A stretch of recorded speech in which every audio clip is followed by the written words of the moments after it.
Welcome to Session 6, Jesus and the Gospels, a story of rescue. Across the world, Jesus has billions of followers, and the Christian faith has had a huge impact on world history. And today, we'll consider how it all started.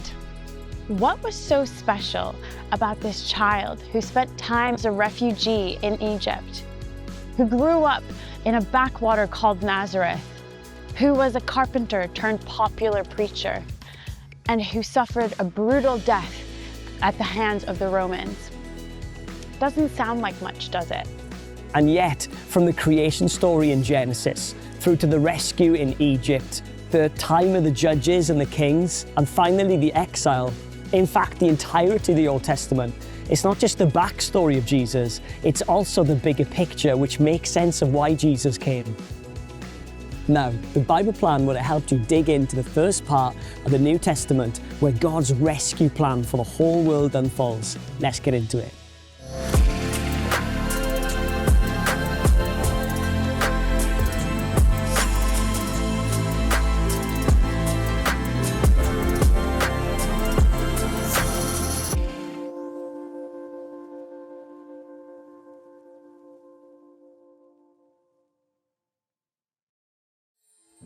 In the beginning, God created the heavens and the earth.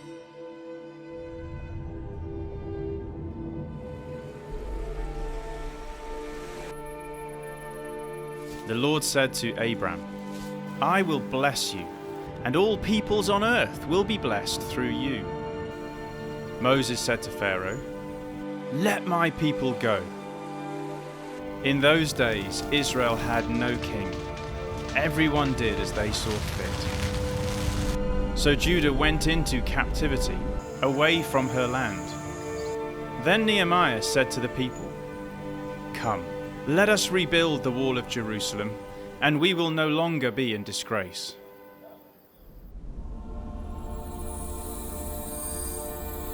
This is what the prophet Isaiah saw. The virgin will conceive and give birth to a son, and will call him Emmanuel. For to us a child is born, to us a son is given. And he will be called Wonderful Counselor, Mighty God, Everlasting Father, Prince of Peace. Now Jacob was the father of Joseph, the husband of Mary, and Mary was the mother of Jesus, who is called the Messiah. There are 4 accounts of the life of Jesus in the New Testament, known as Gospels: Matthew, Mark, Luke, and John. The word gospel means good news. They are historical biographies about the life of Jesus, but with a twist. Most of the content focuses on the last 3 years of his life, and especially on his final week. Each gospel was written with a different audience in mind. Matthew was designed for Jewish readers. He quotes or alludes to the Old Testament over 100 times to show how Jesus fulfills all the loose ends from Israel's story, stretching back to King David and even Father Abraham. Mark is a more concise, action-packed gospel for the Roman Empire. He begins with the arrival of John the Baptist, a wild prophet announcing the coming of Jesus.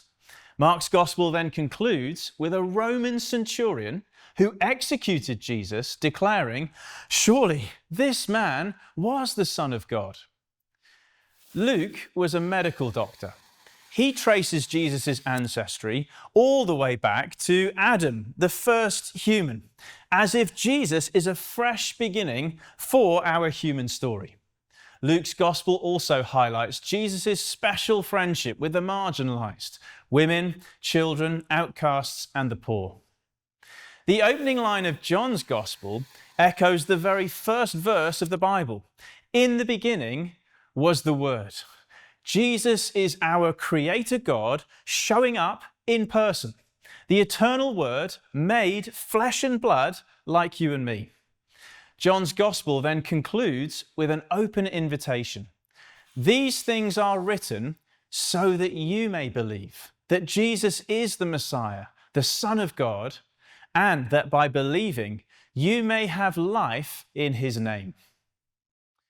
The Gospels, then, they're not dusty books for historians. They help us answer the most important questions. Who is Jesus? And how can we experience him for ourselves? In the rest of this session, we will draw on these four Gospels to give an overview of the life, death, and resurrection of Jesus. So let's begin with his birth. Matthew and Luke record the events which we celebrate at Christmas time.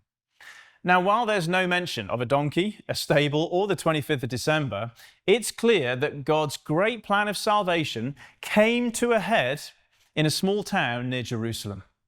Because of a Roman census, Mary and Joseph traveled from Nazareth to Bethlehem, where Mary gave birth to Jesus.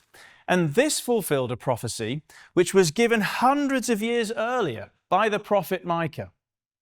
Bethlehem, though you are small, out of you will come for me one who will be ruler over Israel, whose origins are from of old, from ancient times. What an amazing prediction. And Jesus fulfilled it while sucking his thumb. Matthew's gospel then records wise men, or magi, being led by a star to Bethlehem. Unfortunately, their visit also triggered King Herod the Great. He was known for being insanely jealous, and he ordered all the male infants in Bethlehem to be murdered. However, Joseph and Mary escaped and fled to Egypt. So Jesus grew up as a refugee. But finally, once Herod had died, it was safe for the family to return to Nazareth. And Jesus grew up then in this small town in northern Israel. He was part of a large family with at least 4 brothers and 2 sisters. He learned to read the Jewish scriptures, the Torah. He went to Jerusalem for festivals like Passover. And on one occasion, Joseph and Mary lost him in the crowd. They spent 3 days trying to track him down. Take heart if you're a parent who knows that feeling of panic. Through his teens and 20s, Jesus then took up Joseph's trade as a builder, working hard for a living. His hands would have been scarred and calloused, his skin tanned and leathery in the hot Mediterranean sun. This is Jesus of Nazareth. Around the age of 30, Jesus was baptized in the River Jordan by a wild-looking prophet called John the Baptist. Now, in the same setting where Israel had crossed into the Promised Land after the Exodus centuries earlier, here John began to immerse people in the river and called them to repent. John was the messenger that Malachi had promised, a prophet like Elijah who would prepare the way for the Lord. Mark's gospel tells us that when Jesus came out of the water, he saw heaven being torn open, and the Spirit descended on him like a dove. And a voice came from heaven, "You are my Son, whom I love. With you I am well pleased." Now bear in mind at this point, Jesus had not yet preached a sermon or performed a miracle. God the Father was simply declaring his love with no strings attached. I think that's a beautiful reminder. We don't have to prove our worth or earn God's love. It's all a gift. After being baptized then, Jesus faced his toughest challenge so far. At once, the Spirit sent him out into the wilderness. And he was in the wilderness 40 days being tempted by Satan. He was with the wild animals, and angels attended him. After fasting from food for 40 days, Jesus was hungry. He was human after all.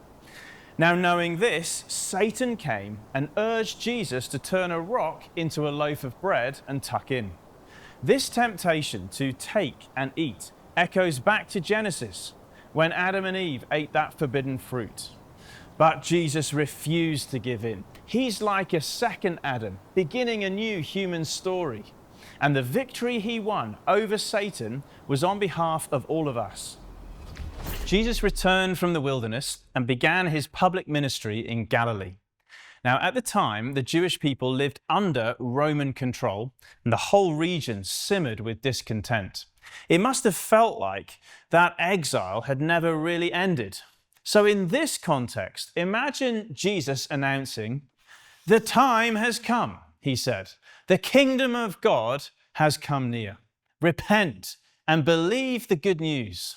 The crowds were hoping for a military Messiah who would fight for Jewish independence. But Jesus never threw a punch or wielded a sword. Instead, his message was about the way our world can change when God is in charge.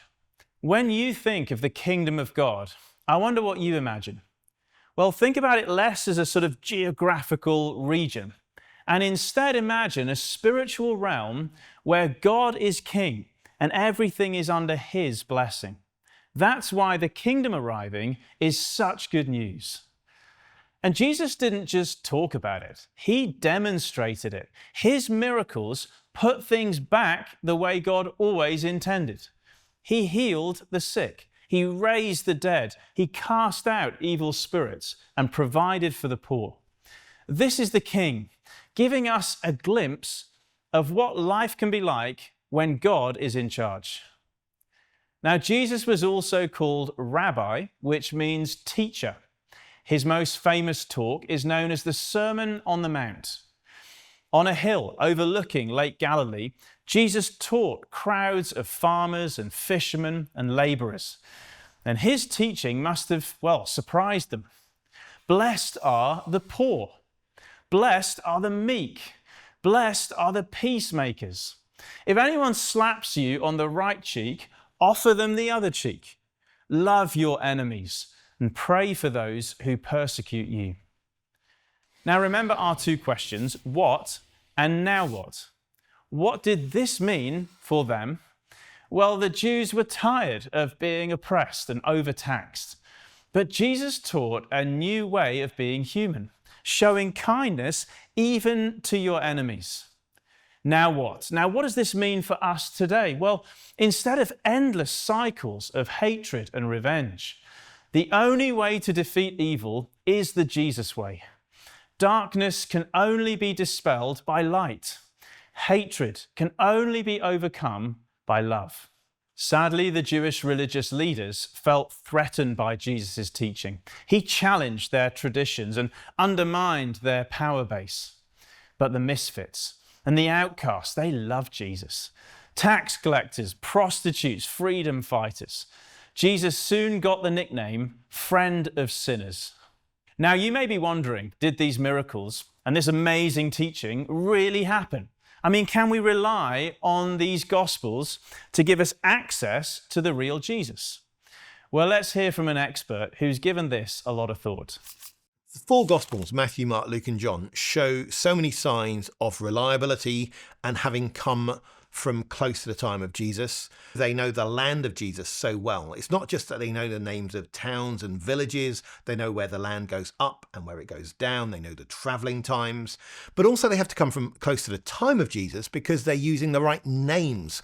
We actually have data on the sort of names that were most common at the time of Jesus in the land of Jesus. And you find that Simon is the most common name for Jewish men, Mary for women, and those become the most common names in the Gospels. They also tend to have something added to them. They're so common. You have to add something a bit like a surname. So Simon of Cyrene, or Simon Peter, or Mary Magdalene, or Mary the mother of James and Joseph. You find this is happening with these names and not with the other names. And that's not something that would happen if the Gospels came from another land. We forget so easily. They're one of the first things we forget in any story.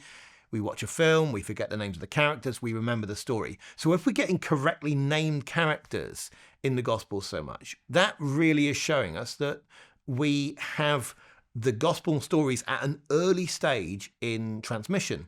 And it's not just the stories, it's also the sayings of Jesus. So we have so many clever things that are said by Jesus in the Gospels, like do unto others what you'd have them do to you. That's called the golden rule. Or judge not, that you be not judged. Whatever measure you use on others will be used back on you. Things like the truth will set you free. These are amazing sayings. And the idea that Jesus didn't say them, but maybe some people a generation or so after him came up with all these great ideas and then credited Jesus with them, doesn't make anything like as much sense. And then you have stories that Jesus came up with. Things like the Good Samaritan, the story of two sons, the prodigal son. I've been studying that quite a bit. And it's a story, a 3-minute long story, which doesn't make sense if you say it was made up by a committee that they put things together. That won't give you the brilliance of the story with no loose seams at all.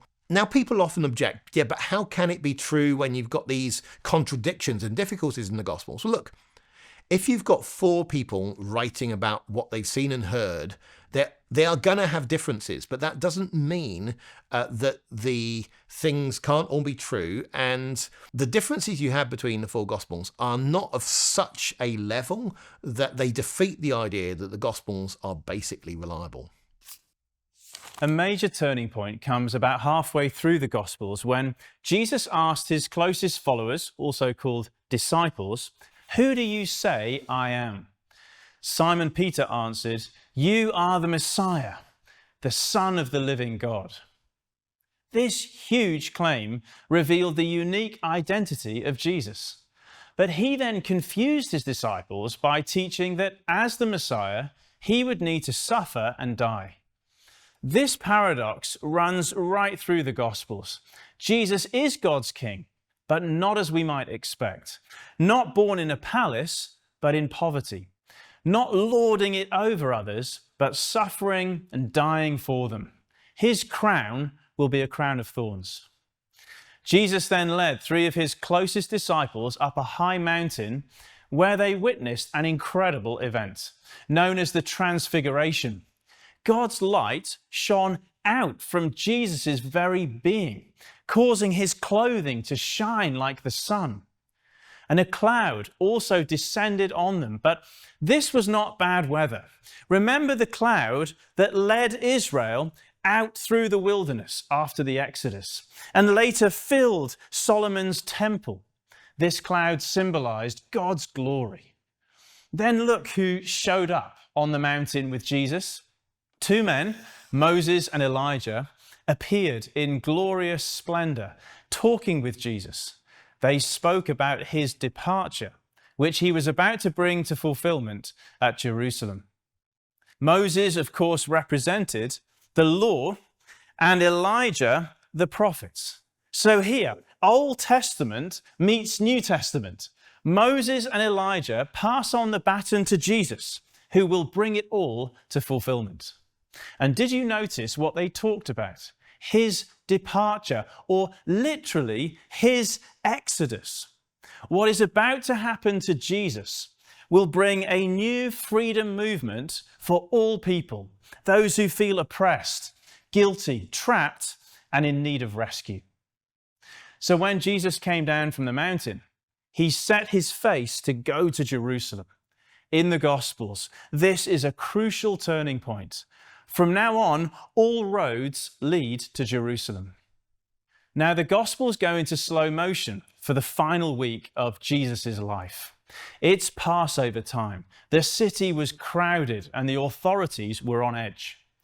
On Sunday, Jesus rode into Jerusalem and crowds gathered, waving palm branches and shouting, "Hosanna," a cry for deliverance. But Jesus entered the city not on a white horse as some kind of warrior, but on a humble donkey, fulfilling a prophecy from Zechariah in the Old Testament. "See, your king comes to you, righteous and victorious, lowly and riding on a donkey." Clearly, this was a different kind of king, and he'd come to Jerusalem for a different kind of fight. On Monday, Jesus began to disappoint the crowds.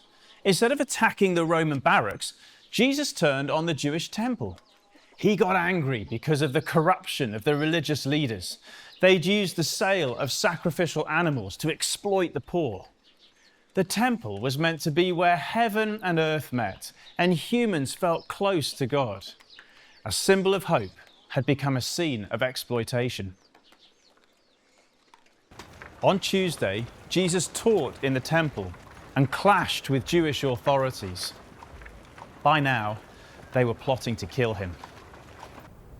By Thursday, it was time for the Passover meal, the celebration of the Exodus. Now, Jesus prepared to celebrate this special meal with his friends, but as he took the flatbread, symbolizing deliverance from Egypt, Jesus turned this freedom story towards himself. "This is my body," he said to them, "given for you. Eat this in remembrance of me." Then, after supper, he took the cup and said, "This is my blood, bringing forgiveness and a new relationship with God." Later on Thursday night, Jesus was arrested, falsely accused, and put on trial before the Jewish high priest. Finally, he was condemned to death by Pontius Pilate. Judas had betrayed him. His own disciples deserted him. Peter, his closest follower, denied even knowing him 3 times. After being flogged, Jesus' wrists and feet were nailed to a Roman cross, and from late morning until mid-afternoon, Jesus hung in agony as crowds mocked him. And yet from the cross, Jesus spoke his most remarkable words. For his enemies, he prayed, "Father, forgive them." To a criminal dying next to him, he promised, "Today you will be with me in paradise." And finally, in a loud voice and with his last breath, Jesus declared, "It is finished."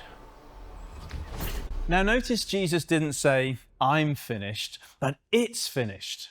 This cry echoes back through the Old Testament. All those sacrifices, ceremonies, and cleansing rituals, it is finished. And this cry echoes forwards to us. Our guilt, shame, and condemnation, it is finished. At that moment, the ground shook. In the temple, the thick curtain which closed off the Holy of Holies was ripped open from top to bottom. Because of the death of Jesus, the way to God is now open for everyone. On the cross, Jesus took our sin upon himself so that we can be forgiven. He became our Passover lamb so that we can be set free. He became the scapegoat so that our guilt and shame can be taken away. The cross of Jesus fulfilled God's rescue plan for the whole world, including you and me. You know, I've grown up reading all these stories about Jesus, and I'm just blown away by it all still. You know, his birth, his miracles, his teachings. And I'm even more now appreciative of just how truly reliable the Gospels actually are. Like, this stuff actually happened. I love that. And do you know, if you think about it, we can hear echoes, right, of the Exodus story in the way that Jesus sets us free from the slavery of sin. And do you know, if you think about it with fresh eyes, this really is the greatest story ever told. So let's get into our next key passage and discover more together.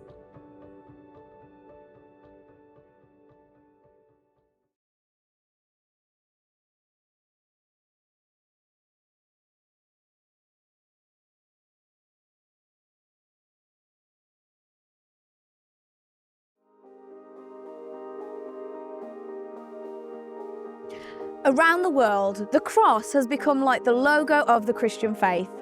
The death of Jesus is central to the Bible story. It's a story of humility, sacrifice, and love. But it doesn't end there. What happens next is described as the weekend that changed the world. So let's take a look.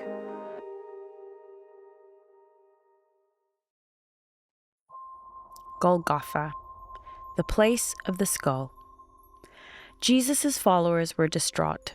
The man they knew as the Messiah, who had come to rescue the nation, had just breathed his last, and it didn't make sense. Most of the disciples scattered, and the women mourned. Wealthy men laid his body in a rock tomb. Then grieving women came with burial spices to where he lay. No one was ready for what happened next. The stone had been rolled away, and the tomb was empty. Then an angel appeared, saying, "He's not here. He has risen, just as he said."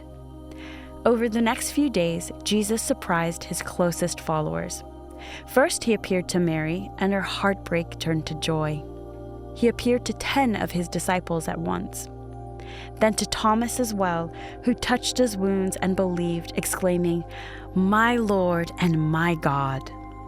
On the shores of Lake Galilee, some of the disciples had gone fishing again. Then a stranger on the shore shouted, "Try casting your net on the other side." Peter knew it was Jesus. Then Jesus left his disciples with some final instructions and a promise. "All authority in heaven and on earth has been given to me. Therefore, go, make disciples of all nations. Surely I'm with you always to the very end of the age." Personally, I find it fascinating that Jesus of Nazareth got 4 biographies written about him.